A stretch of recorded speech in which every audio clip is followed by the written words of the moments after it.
Hey folks, Rich here, South Florida Beekeeping with Rich. And today we got one that's a little bit of talky stuff before we get into the mad scientist stuff. But this is a lot of fun. So I'm not going to tell you what it is I'm going to do just yet, which is, of course, something you're not supposed to do, but I just want to have fun with this. So in 1859, a gentleman by the name of Robert Augustus Chesborough, a 22-year-old chemist, was working, depends on who you ask the story of, either in New York City or out of New Jersey. And what he was working on was making a cleaner, brighter lamp oil out of whale oil. And then one day somebody came and went, dude, kerosene. And so off he went to the new oil fields of Pennsylvania to see what the heck this was about. When he got to those oil fields and he's looking through stuff, he found this substance that would accumulate at the top of the piston shafts. The oil field workers called it rod wax. And the stuff was really thick and sticky, and it would build up at the top of the shafts, and you regularly had to shut the pumps down so the stuff could be scraped off, because otherwise you start getting a short stroke on the piston and causes all kinds of problems. But the oil field workers had found that this stuff was fantastic to put on cuts and scrapes and burns and to waterproof their boots, and they just used it for all kinds of stuff. And he went, ooh, this could be my ticket to fame and fortune.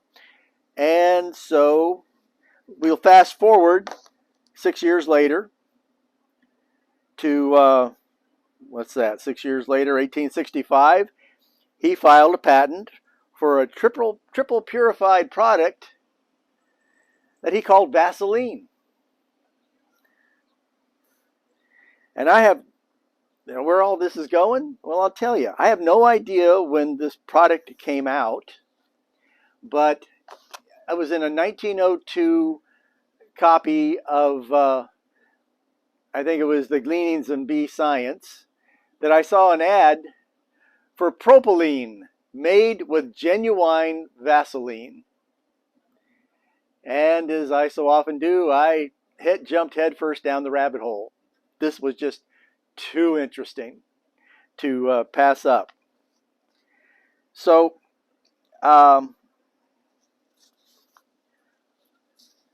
I have no idea. It's no longer made in this country. And I really didn't find any information as to when the company, I didn't really find much information on the company at all, and when it went out of business. My guess, speculation on my part, strictly, my guess is that Americans like the latest and greatest and newest, and they love the word scientific. And so, the late 30s, the early 40s, we started getting antibiotics, triple B, and Neosporin, bacitracin, neomycin. All this stuff started coming out in ointment form, and so I'm thinking that propylene became your grandma's stuff. I wish it just occurred to me a couple of minutes ago that I probably could have just taken a screenshot of the ad. You still wouldn't have been able to see it even if I had it printed out here, but I could have at least read it, because you know how this stuff goes. It basically does everything but cure impotence, maybe even that. But at any rate, the United States was alone in that. The rest of the world kept right on making propylene. It's amazing. I mean, all over South America, Germany, Russia, Turkey, Israel, Bulgaria. I love Bulgaria. There they call it Universal Ointment. In some places in Bulgaria, for one, or one of the other Baltic countries, they make Vaseline with propolis, Vaseline with tea tree oil, Vaseline with clove oil, Vaseline with, and the list goes on and on. You can buy whatever thing you want. But the most important thing, the most exciting thing here is that in Germany, about 20 years ago, they did a bunch of studies to see how it sized up against commercial medical treatments for the treatment of genital herpes. And it was found to have a statistically greater effect than regular medical treatments. So the stuff works. And here's the kicker. They were using a 3% solution of it. 3% propolis in vaseline. So here on the hot plate, I've got 200 grams of vaseline heated up. In that bowl right there, I've got 50 grams of propolis. And we're going to put that into that, and we're going to see how well it stirs up. Now, I've been sitting on this information for a couple of weeks because I wanted to check out what I was doing here. I was watching a video one day, and this woman, it was not what the video was about, but this woman prepares her propolis by putting it in the jar and just covering it. You remember when I make a propolis tincture and I end up with my sludge on the bottom, I'm putting 3 or 4 times as much liquid in. I'm shaking it for a week or so. I'm pouring that off. I'm adding an equal amount of alcohol again, and shaking it until it gets as dark the second time. If it gets just as dark the second time, I'll put more alcohol in. I'll shake it a third time. Usually it doesn't get dark enough the third time around, and so what's left is sludge, and that alcohol just gets put on top of another pile of propolis. This isn't the same thing. I put this propolis in a jar and I barely covered it with alcohol and I let it sit, and it very quickly broke down very nicely. So I upped the ante a little bit. I took a whole bunch of propolis and I packed it together like I was making an ice cord snowball. Right? I really jammed that stuff together. I tucked it in, checked it the next morning, and it was this big, and it was in this jar, but it was this big. And the next morning, you could see the outside of it all the way around was softening up. So I took my handy dandy, wherever I put it, I took my chopstick and I broke it up some, and it broke up easily. And I mean, that stuff was packed hard the day before. So I let it sit a few more days, and what I've just done is I upended this over a strainer, drained out as much alcohol as would drain out easily. You can see the chunks I was talking about that I'd packed up. There's still some of the chunks in there, but look at that. They'll just break right up. Okay? So here's a great way to hold your propolis, if you want, and let it kind of break down. Now, since there's some alcohol in here, and since that's at about 375 degrees, there might be some spitting here, so careful. Let's see what happens. Yeah, going to be a bit of frying action going on, but that's just the alcohol coming off.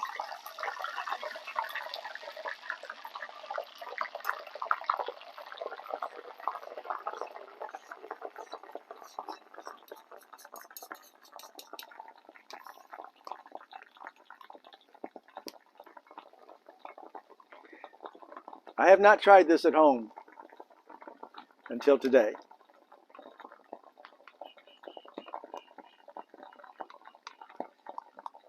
I really didn't have any idea what the best temperature to do this at was going to be. I knew it would have a much higher melting point than the waxes we normally use and such. So I'll have to wait for this to cool off.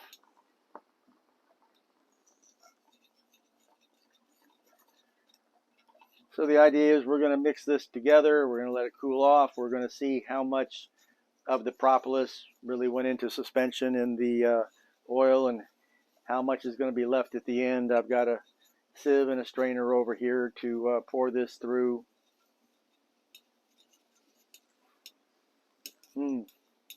Smells good. Oh yeah. What's it smell like? Earthy. Earthy. It's got just the smell of this. While we're waiting for this to cool, you have to figure that in a lot of places, the propylene is still just Vaseline and propolis together. But in a lot of other places, it's morphed all different directions. You know, in one country, the product they call propylene is good for rubbing on your chest when you have congestion and all that sort of thing. Sound kind of familiar? Okay. In other places, they've used all kinds of different medicinal oils, tea tree oil, of course, oregano oil, clove oil. All kinds of different preparations have been made, the basis of which is propolis and Vaseline. Now, there's nothing about these two products mixed together which would make me think that I would need, I'm going to, just to make sure, I never quite trust the off switch on this thing. There's nothing about this that makes me think that I would need to add any beeswax to thicken this up, because obviously Vaseline is a very good formulation for just putting directly on your skin as it stands. And I think that this will remain the case.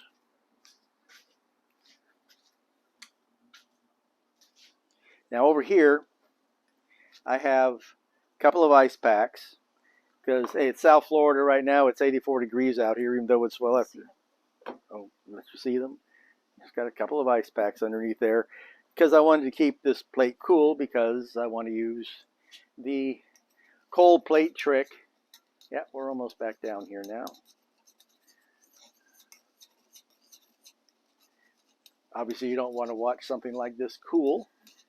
So the little splotch you see here, am I far enough away from you, dear? Okay.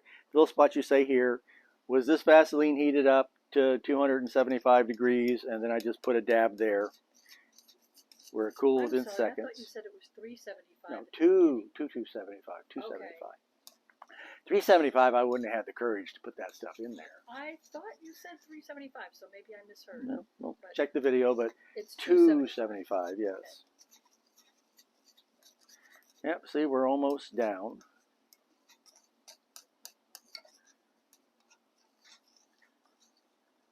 I don't know. I hope that would be nice if this foam would clear off completely. I have a lovely brown liquid underneath here. Now my propolis is full of junk, as you can see. Yeah.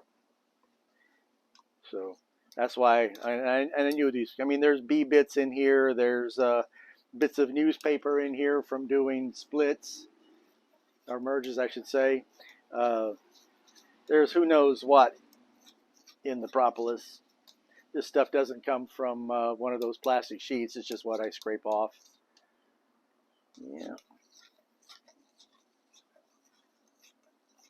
How cool does it have to be? Oh, before I can test it here? I can test it right now. That's not a problem.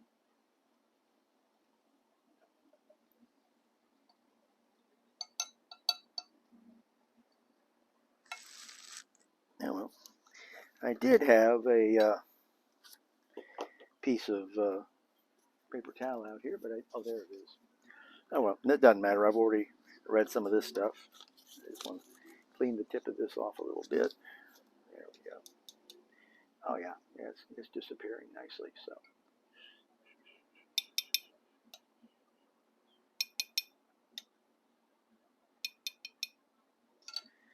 Yeah. Show us the plate. Well, it'll take a moment to cool. It won't cool as quick as wax does. But, yep, there it's going. I'm tipping the plate at different angles now, and it's not moving anywhere. What consistency are we looking for? The consistency of Vaseline, or something slightly firmer, but to test for that, I'm going to let it cool for a moment more. foam's almost gone. Obviously, this would have been better done if I would have put the propolis in with the Vaseline cold, brought them up to a heat together, but that would have been dead boring. Less dramatic? Well, the drama, I didn't know if it was going to be dramatic or not, but it sure would have been boring to, heat this stuff up. I put the Vaseline on the hot plate a good 30 minutes ago. And I didn't want to bore everybody to tears with this. I mean, just because I think it's cool. A better way to do this would, of course, be to put the two materials in there both cold and see what we can do from there. So we're going to pour this through here to get rid of all the bits and pieces, and we're going to see, yep, mostly I see bee bits and such in there.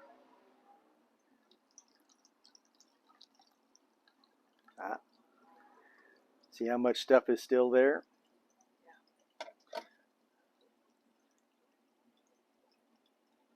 I'm going to let some of this drain through. I'm going to get the rest of that into there, and then we're going to weigh what we didn't use in there. So we'll have a more accurate idea of how many milligrams of propolis.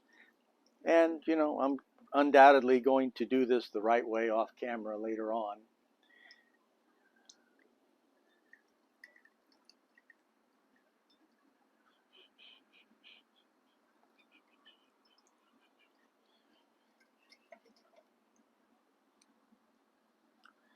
Now I'm afraid you can't use this as sludge in your traps because it's covered in Vaseline, and I don't think that would be good. It wouldn't be harmful to the bees, certainly not, because what is Tanglefoot but a much thicker version of Vaseline? Because, that's just up to the chemist. They make the stuff as thick as they want to make it, and Tanglefoot is just a thicker version.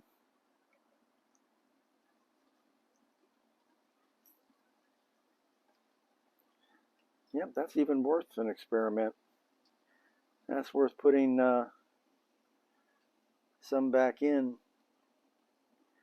I'm just putting some more Vaseline back into this material and see if I come up with something, because I'm not going to squeeze. One, because it's probably bloody hot. And two, because I don't want to force the issue here. I want a nice clean product. I think you got it all. I think I pretty well got it all there. Okay. And what temperature is that now? Let's find out.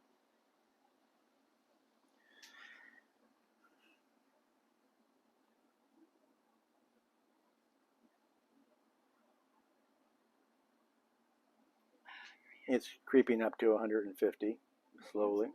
Okay. Actually, it hasn't cooled down all that much.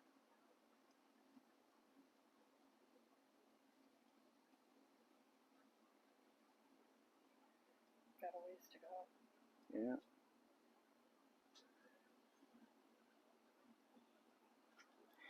So the one thing we won't find out right now, I guess we will end up having to cut the video off and wait for this to cool, because the burning question in my mind on this will be, is this material going to remain in suspension very well at this temperature? And I will demonstrate that. Once this is cooled, I'll come out here, I'll slice it down the middle, scrape out half of it, and we'll turn the camera back on, and we will see whether we have, a layering at the bottom. It looks to me already, if you want to try to come in close on that, that it's going to separate, and a lot of this is just going to go to the bottom, which means that when this is hot but still firm, it just needs to be stirred up to give us the product that we want. Now, if I was a chemist and if we were doing this in a lab, undoubtedly we would be putting some other materials in there to maintain everything in suspension and all that. But this is, hey, done in the backyard with nothing special. This is just pure ointment. Now, please do be aware that we're using a raw propolis here, even though at this point you might call it cooked. there could be a hypersensitivity reaction, a dermatitis reaction. So if you make some of this up and you go to put it on a rash, put it someplace without the rash first to test and make sure that you're not sensitive to anything that's in this. It's not like I can tell my bees not to go visit the flowers of poison ivy or something, or for that matter, Brazilian pepper, which is in the same family and it is very skin reactive. There's always a chance. So do keep that in mind, that dermatitis and hypersensitivity could be an issue here. So we're going to cut off for the moment. We'll be right back. And we'll be back. All right, hey, we're back. Hasn't been all that long, 20 minutes maybe.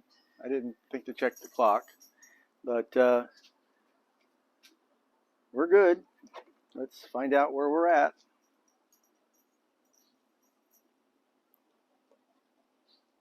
Yeah.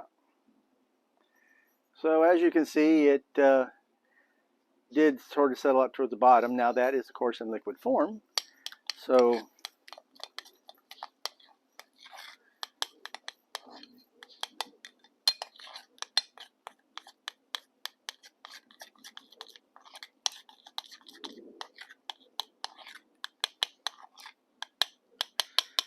and that is a good match. If you type in propylene, and be sure to make that ENE. If you put it INE, it's a different product entirely. If you type that into a search on Amazon, you'll find stuff from all over the world. It kind of averages about $10 for 35 milliliters or whatever, tiny bit. And that's a very good match for the color that was on some of the ads that I was looking at. Okay. So I want to clear one thing up. What's that?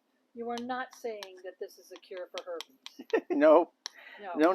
No. We make no medical claims whatsoever. Yeah, we make no medical claims. I'm just saying that with all of the antibiotic resistant germs that are out there right now, sometimes going back to some of the old stuff might be not a bad idea to do, because it's not resistant to this stuff, more than likely. And this is your leftover? Oh, yes. All right, let the poop jokes begin. But I don't know. You could really freak somebody out with that one. I think we're done here, honey. Yes, I am going to put that back in another batch and heat it up and see what we draw off on it. But that's just for my own curiosity. So this has been South Florida Beekeeping with Rich. I love doing videos on all the products of the hive and all the things you can do with them, whether they're legally responsible or not is anybody's guess. It's just like apitherapy, word of mouth. It works, but you can't claim anything for it. But have a great evening, everybody. Take care.